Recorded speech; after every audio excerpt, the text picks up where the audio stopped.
All right, so it is February 29th, Leap year. 2020.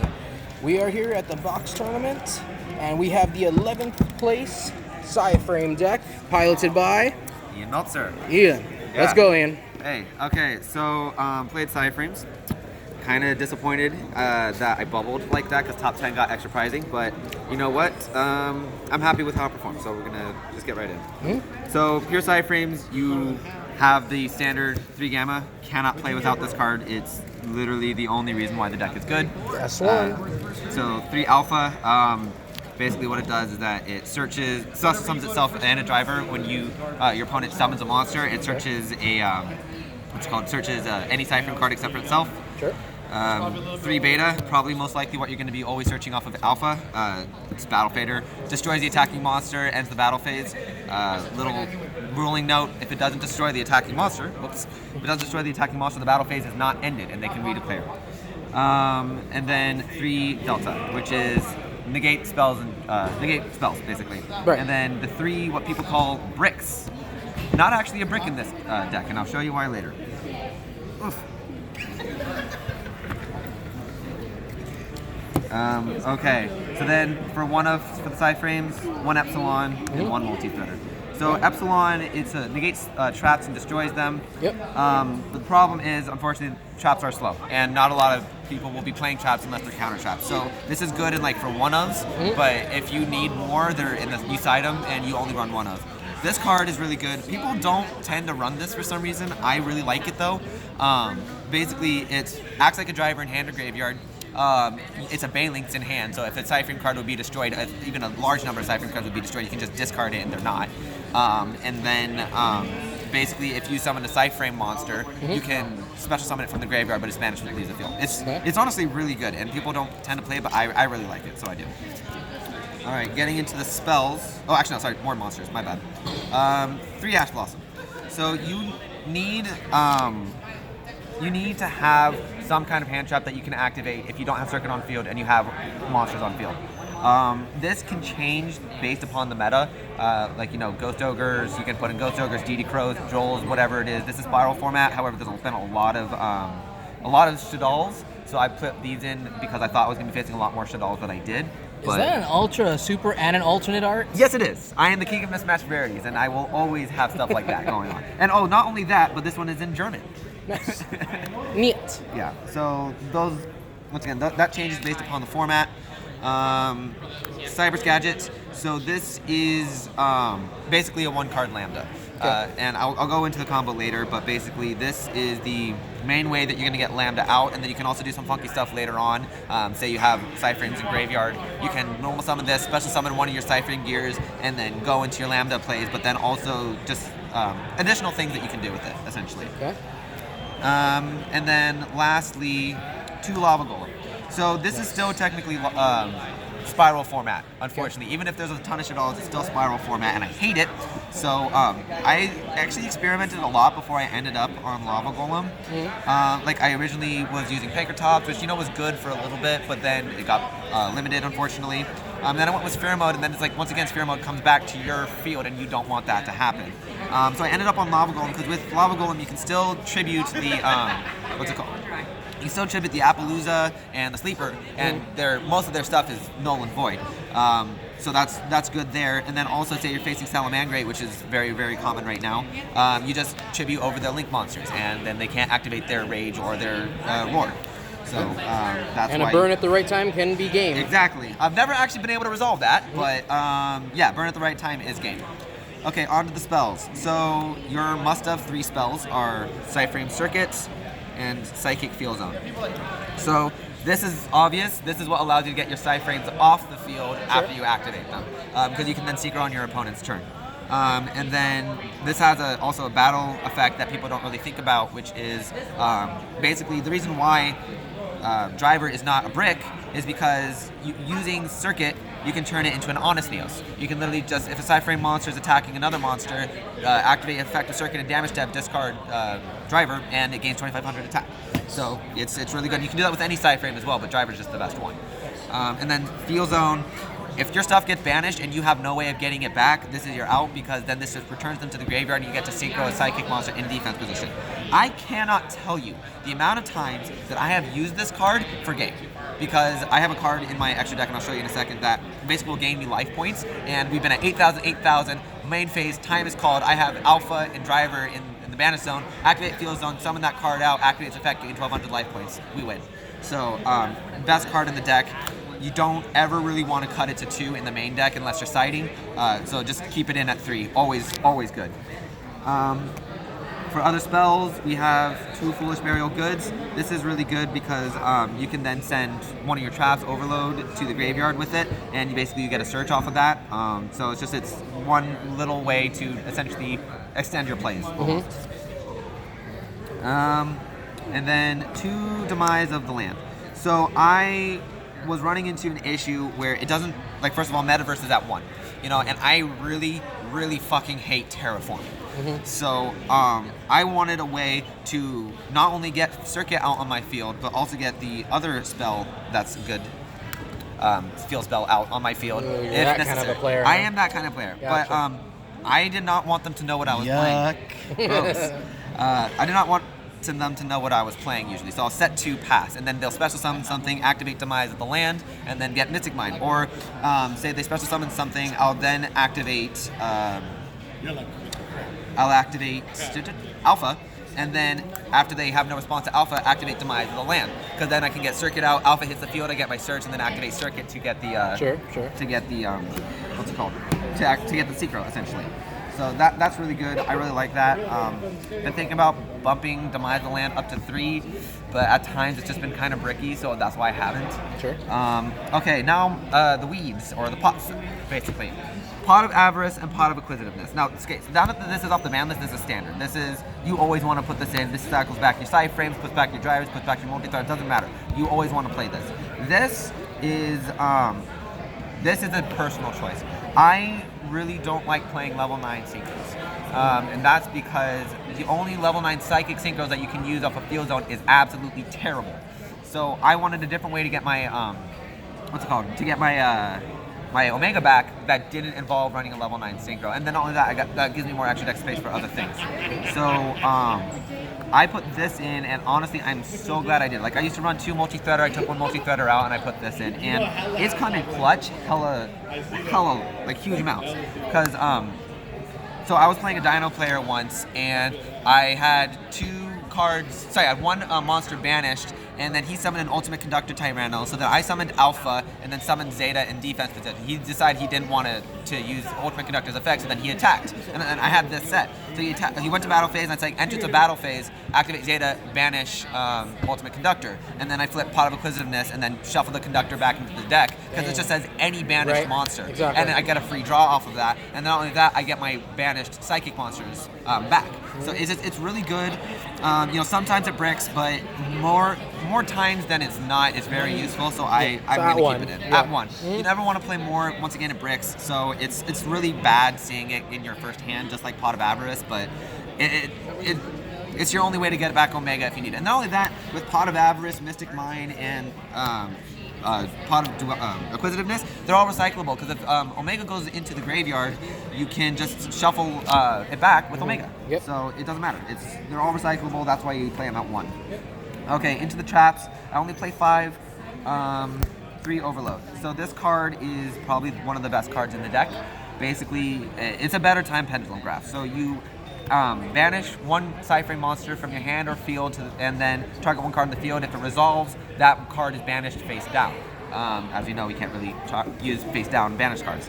And then not only that, if this goes to the graveyard, say a Foolish Burial Goods, you can banish it and search for any Psyframe card except for itself. Now, the only caveat is that it cannot be activated the turn that you send it to the graveyard. However, if you have a card that says return to the graveyard, you can activate it immediately. So it's a nice little thing right there. Alright, and then the last 2 traps, these are personal choices. 1 Metaverse, because once again, just trying to get those field spells, and then 1 Dark Factory of more production. So this, I'm seeing more Psyframe players play this more and more often, but the reason you play this is say you can't get your field spell on, but you have this and this set, and say you have like Delta in hand. So you activate Delta, get them on the field, negate something, then you flip Overload, activate Overload, ask for a response to Overload, then activate Effective Overload, banish Delta, banish one card in the field, and then flip this, send Driver to the graveyard for cost, and if they ash it, great, but if they don't, you get a free draw, and not only that, your Driver stays live, and your Psyframe stays live. So it's just a really good way to make sure that your Psyframes are always live and never going to run out, essentially. So that's on the main deck. Okay, for the extra? Yeah, for the extra, only 2 Lambda. So the reason why you only want to do 2 Lambda is, first of all, extra deck space is honestly really tight. Okay.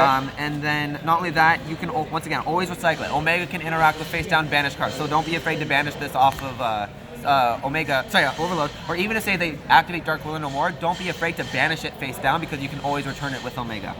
And then not only that, you banish a Psychic monster on your field. You get a search at the end of the turn. Doesn't need to be on field to resolve. It just needs to be basically not ashed, and you're good. And then also allows you to activate Psyframes even if you have monsters on field, so it gets around the main weakness of Psyframes. Those two. Okay, so here's the Lambda combo. So you basically, with gadgets, you can use these 3 to get Lambda out very easily, and I'll show you right now. So you normal summon Gadget, and then you link Gadget off for Link Disciple. All right, when Gadget leaves the field, you get a token. Yes, that is a Vanguard token. Link the token off into Devotee. Now, effective Devotee, it activates. Be aware that if they can hit you right there, if they want to. But Devotee hits the field, activates, then you can activate Effective Disciple, tribute Devotee for cost, which is really all you want. If you get the draw off of a Disciple, which allows you to draw 1 and return 1, so basically a mini Saryuja. If you get the draw, great. If you don't, oh well, it doesn't matter. That's not what you care about. What you care about is the Effective Devotee. Because when it's co-linked and it's tributed, you get 2 tokens. Then they're both level 1. So you link the token off for Link Rebo, link those 2 off for Lambda, and then Effective Link Rebo, tribute the token, get it back on the field. So then now you have not only Lambda, but you have Link Rebo as some protection as well. More often than not, they just end up imperming the Lambda, and I'm a sad boy. But you know what? The times that it does go off, it's been glorious, and I wouldn't trade it for the world, basically. Now on to the Synchros. So you have your obligatory best boy. Unfortunately, he's at 1. It's a very, very sad day. September 17th, 2018, rest in peace. But you know what? He's going to come back soon, I'm hoping. Or he may get banned. If he gets banned, I'm probably going to have to pick up something else. But let's hope he doesn't. He goes back to 2. Why don't you tell the community what you've been doing lately? No, no one else will know. Okay. Let's just say there's not going to be Omegas on the market for very much longer. So for other level 8s, I run Stardust Dragon, Thoughtful Archfiend, Warlord, Savage Dragon, and Draco Berserker of the Tenyi. So this you need to run because unfortunately Draco still is in the meta. It sucks, I hate it, but every time that I've played it, it's been useful because it protects something, you know, and that's all you really care about. This is your out to frogs. It's not once per turn. You pay 1,000 life points, and if a card targets 1 psychic monster and only that psychic monster, negate and destroy it. Paleozoics don't have an answer to that. You know, Imperm, negate. Okay, Candida, negate. Or not Candida, Canadia, sorry. Right. You know, anything else that targets, negate, negate, negate. And it doesn't matter what your life points is because you're just going to get them back. So this is your out to basically everything like that.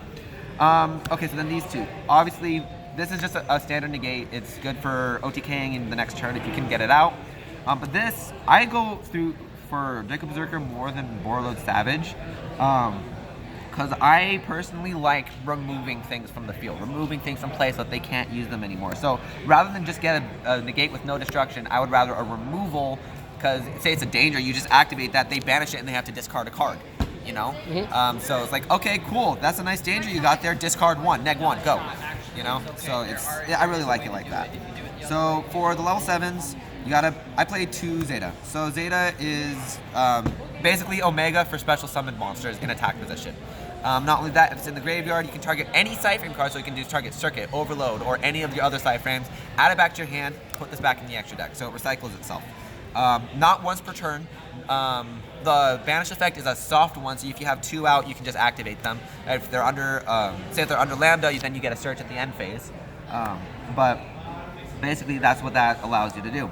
And it's really good. It's been the MVP most of the time. I'll just like get Zeta out. They can't beat over it. I keep banishing their stuff, and then somehow get it back into the deck or make it so that they can't bring it back, and just keep beating over them with Zeta. So it's really good for that. Then for the rest of the level 7s, Black Rose, because we like nuking people's fields. Because especially if you say you have Alpha and you have Circuit and Overload on field, activate Alpha, search Threader, then use Circuit to Synchro into Black Rose, activate Black Rose, discard Threader, your field is safe and their field is nuked. So that's why it's really good that way. Then for the other 2 Cyber's Quantum Dragon. This is just really good. It outs basically everything else that you can't out except for Final Sigma, apparently.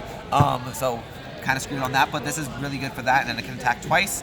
And then Psychic Life Chancer. This is your time card. Oh my god, I love this card. I picked this up when I was like 11 years old. It was like $15 at the time. It was great. This card has won me in time so many times. It is like game 1, we're both at 8,000. I've been stalling enough. Time is called on my main phase. Activate threat, field zone, get Psychic Life Transfer out, banish 1 psychic monster from my graveyard, 1,200 life points, that's game. Such a good card, would not ever take it out. So that's it for the extra. So the thing about the side is very much dependent upon your preference. Yeah. Psyframes loses very hard to back row. This is known. So I basically sided back row hate. 3 evenly matched, 2 heavy storm duster, 2 twin twisters, and 2 lightning storm. Nice.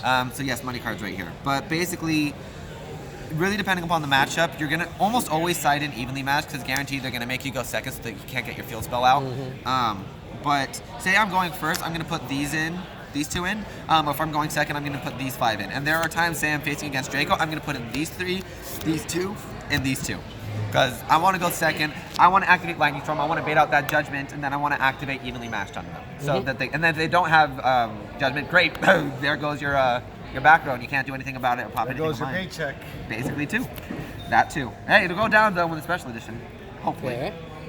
And then this is based on the, what's it called? This is based on the, basically the format. 2 Droll and Lockbird, because it is spiral format, and then 2 DD Crow. So the reason why I'm not putting like Ogre, or actually I've been thinking about putting Spooky Dogwood in, but the reason I'm not putting Ogre in is because there are times, say you're facing against Lunalight Time Thief, or even sometimes Spirals, you're gonna want the DD Crow. You're gonna want to be able to banish something from their graveyard so that they can't bring it back out. Say they have Quick Fix Engrave, banish it before they can get Rescue Engrave. Say they have they activate Magician's Souls and send Master Plan, banish Master Plan. It's just really good. And then obviously this is just a hey, that's a nice turn you got there. It'd be a shame if you couldn't do anything during it for Spirals and for really any other combo deck too. The Drolls are for Spirals, right? Yes. And then lastly, the 2 Epsilon. Say you're facing a heavy back row deck like Altergeist. Altergeist is this deck's hardest matchup besides Draco. You're gonna take out both Delta, all 3 Deltas. You're gonna put in 2 Epsilon and a DD Crow. That's just what you're gonna do because you need to stop them from getting Protocol active. That's what you need to do. No fail. And that's basically it. For things that I would side out, because I know the reason I want to go over this is because a lot of people don't really go over this. Right. Things you're gonna want to side out. I will side this out based on the matchup. I'll side this out based on the matchup. Side out one of these based on the matchup. But for standard sides, it's going to be Acquisitiveness, 1 Foolish Goods, and 1 Field Zone, at the very least. And then for more, you can side out some of your hand traps, side out the Lava Golems, some of the Ashes. Really Depending on the matchup. Depending upon the matchup, it's really whatever it is you want to do. But these are the things that you're going to want to take out. Other than everything else. If you're facing Mystic Mind Burn, take out Gamma, take out Alpha.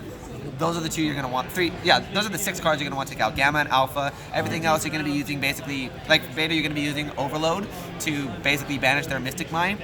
And then you're going to want Delta and you're going to want Epsilon. That's just what you're going to want. And then obviously Lightning Storm, Heavy Storm Duster, Twin Twisters, whatever you want. Right. You know, you can take out the Twin Twisters and put in Cosmics. I personally don't like paying that many life points for a single removal. Right. So I don't run it, but you absolutely can. There are a lot more aggro decks. This is a lot more passive Psyframe, so there are more aggro versions using Signet Mining and, you know, trying to, especially with Needle Fiber coming out, people are going to try and do a turbo Hot Red Archfiend King Calamity. I can see that definitely happening. But this is the more passive version. I like it. It very much fits my playstyle, and then on that, I'm a fucking troll, so I like laughing in people's face while they suffer. Yep. Can understand this. Yeah. We will definitely be sharing this particular profile to Anti-Meta Alliance on Facebook, Okay, which good. will be, I'm sure it'll be liked. So, if you could make any changes to your deck, if price was not an option, Price was not an option. what would you change about it? For our more, you know, players. For a more competitive. Yeah, more competitive players. The thing is, this deck is already around $550. Okay. So, I'm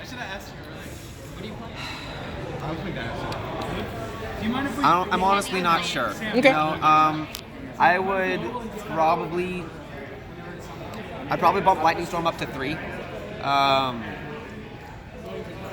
The thing is, I'm already a really competitive player, so I've already kind of maxed out on what the prices are. All right. Maybe Magician Souls. I would Sure. probably possibly put in a Magician Souls. Okay. Just simply because I'm sure that there are some combos out there where you could just like use Magician Souls, send one thing, then special summon it back out, and then link to Lambda. Probably there's also a World Legacy trap that allows you to link on your opponent's turn. Okay. So, like say you don't go into circuit, but you can get that out. So you activate one of your Psyframes, activate that trap card, go into Lambda right away, and you can activate another Psyframe. But more or less, I'm kind of pleased with the way that it performed today. I went X2. Sure. You know, just the 2 losses I lost against Kevin Tran. He had his feature match on YCS Vegas, and then Joseph Kang. He's just really, really good at Salamangreat. So Yeah. and he knows exactly how to counter this. So it's just really not much else that I would really do except for try and formulate a strategy around them. Really. All right. Perfect. But I'm gonna do more tinkering when what's it called? When Dual Overload comes out, I'm definitely gonna see if I can find a way to fit in Needle Fiber. I just am. Makes sense. Yeah. Oh, sorry. Halifibrax, apparently. But yeah, that's basically it. All right, guys, that's the deck profile. Lastly, what was your best matchup of the night? Worst matchup of the night? Best match of the night against Andrew. Sorry, Andrew. I know you sided. I forgot to side, and that made you salty, and I really apologize for that. That's not how you felt. But that game was just like I out-resourced Salad. How often can you say that you out-resourced Salad? Worst match of the night, Joseph Kang. I could not draw a single thing that was useful to save my life. And he was playing what? Salad. Salad. Oh, another Salad player. Basically, I played 3 Salad players, 1 Mathmech players, and got around 1 bye. All right. So. All right, guys, that's the deck profile. Like, subscribe, and until next time, don't forget to scoop in the end phase.